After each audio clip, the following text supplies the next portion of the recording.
E aí, galera, tudo bem? Sentei aqui para fazer uma dica do vestibular da PUC e, nesse instante, a URGS lançou as datas do seu vestibular 14 e 15 de janeiro. Então, vou fazer uma dica estendida. Vamos falar bem agora sobre essas provas tradicionais e seus conteúdos também tradicionais. Vou te mostrar um exemplo de questão que na URGS seria um padrão, e na PUC ela seria super difícil. Tu não vai acreditar o quanto a gente pode errar na URGS, uma questão que nos parece tão fácil como grafias porquês. Está vendo? Ah, não vou ver um vídeo de grafias porquês. Então faz o seguinte, fica o desafio, quero ver tu acertar isso aqui tranquilamente, com aquilo que tu sabe, com as ferramentas tradicionais, que depois no Enem, um trabalho exaustivo, para mim, a gente até esquece. Olha aquele anunciado ali, em que tem uma frasinha que diz por que uma melodia romântica pode disparar sensações tão agradáveis. É um porquê separado que está ali e não é porque é pergunta. Você aprendeu que o porquê de pergunta é separado e de resposta é junto, tu vai errar essa questão. A regra é separado por quê quando ele for igual, por que razão e pelo qual. Vamos ver como é que isso vai funcionar então nas alternativas. Por que separado, igual, por que razão e pelo qual, senão ele vai ser junto. Na primeira, perguntamos sobre o porquê de uma melodia romântica poder prever sensações tão agradáveis. Como é que é a pergunta da prova da URGS? É uma reescrita em que deve manter o sentido e a correção gramatical. Cara, eu sempre analiso primeiro a correção gramatical. O sentido é uma consequência. Se tiver um erro gramatical também, a alternativa está errada. Então vai pela gramática porque ela é mais confiável.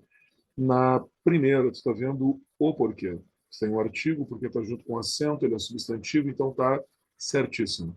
Mas na segunda, que é praticamente uma resposta, o cara botou por quê junto. Vê como é que é a dois? Perguntamos por que uma sensação romântica pode desferir sensações desagradáveis. Isso está errado. Perguntamos por que razão uma canção romântica pode desferir sensações tão agradáveis. Então é separado.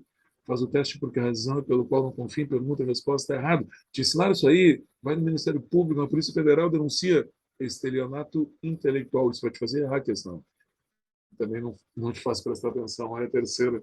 A terceira, eu quero dizer assim, né? Perguntamos por que motivo uma música romântica pode suscitar sensações tão agradáveis. Os professores é igual ao primeiro. Só que daí o porquê está separado. E aí o porquê está certo? Porque motivo.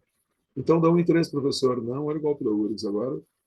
Essa frase, como a segunda, não sei se notou, não é apenas a diferença de porquês que acontece.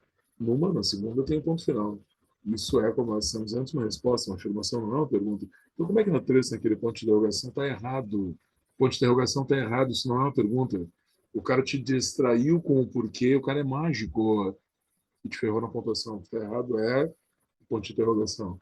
Então, você tem um problema de porquês e agregado a ele, tu tem uma pontuação errada. Qual é o gabarito que vai dar? A primeira certa como porquê substantivo, a segunda errada por causa do porquê junto, deveria estar separada, a terceira errada pela pontuação. Que loucura, mas calma. Isso a gente vai ver lá em janeiro, a gente tem um bom tempo para fazer uma revisão e encarar o depois do Enem. Fica tranquilo, na dúvida,